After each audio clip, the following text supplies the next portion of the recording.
Regionlarda sərnişin daşıma sahəsində avtobus parkları yenilənir, amma bununla yanaşı köhnə buraxılışlı uzun müddətli istismar olunan nəqliyyat vasitələri də mövcuddur. Məsələ ilə bağlı əməkdaşımız Xaliq Qurbanlı ətraflı məlumat verəcək. Buyurun Xaliq, söz sizdədir. Gəncədə bu sahədə vəziyyət necədir? Eşidək sizdən. Bəli, qeyd etdiyiniz kimi son illər Gəncənin, eləcə də Respublikamızın müxtəlif sahələrində ictimai nəqliyyatın yenilənməsi ilə bağlı bir sıra aidiyyatı dövlət qurumları tərəfindən müvafiq addımlar atılsa da, lakin hələ də Gəncədən ətraf regionların kəndlərinə ötən əsrin 60-70-ci illərdən istifadədə olan PAZ və MAZ markalı nəqliyyat vasitələrinin istifadəsi, xidmət olunması bu gün də çox təəssüf ki, davam etdirilir və biz hal-hazırda Gəncə Beynəlxalq Avtovağzal kompleksinin ərazisindəyik və buradan Goranboy rayonunun Xoylu kəndinə, həmçinin Ağcakənd istiqamətinə apardığımız müşahidələr zamanı hələ də ötən əsrin qeyd etdiyimiz kimi 60-70-ci illərindən qalma və bu gün də istismar müddətini başa vurmuş sınıq, salxaq, PAZ avtobusları hələ də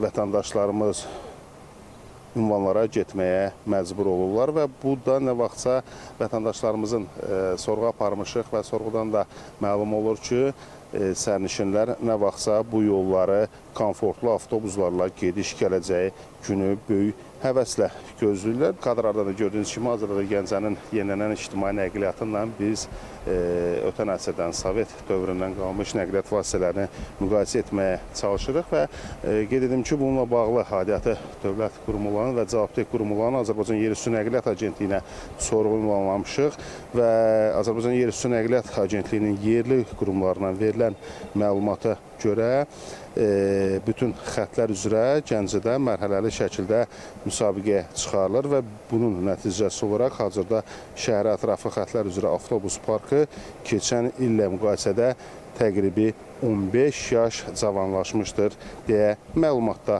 bildirilir. Amma görünən isə budur ki, hazırda köhnə avtobuslar niyə xəttdən kənarlaşdırılmır sualını ortaya qoyur və biz mövzu ilə bağlı araşdırma eləmişik. İrəliyən xəbər buraxılışlarımızda biz Gəncənin avtovağzalından, eləcə də avtostansiyalarından Samux, Goranboy və digər ətraf ərazilərə vətəndaşlarımıza, sərnişinlərimizə göstərən bu cür sınıq salxaq avtobusların hal-hazırda niyə xəttdə olması ilə bağlı mövzunu araşdırmağa çalışacağıq. Hələ ki, bizim Gəncə Beynəlxalq Avtovağzal kompleksindən çatdıracaqlarımız bunların ibarətdir. Buyurun, söz yenidən sizdədir.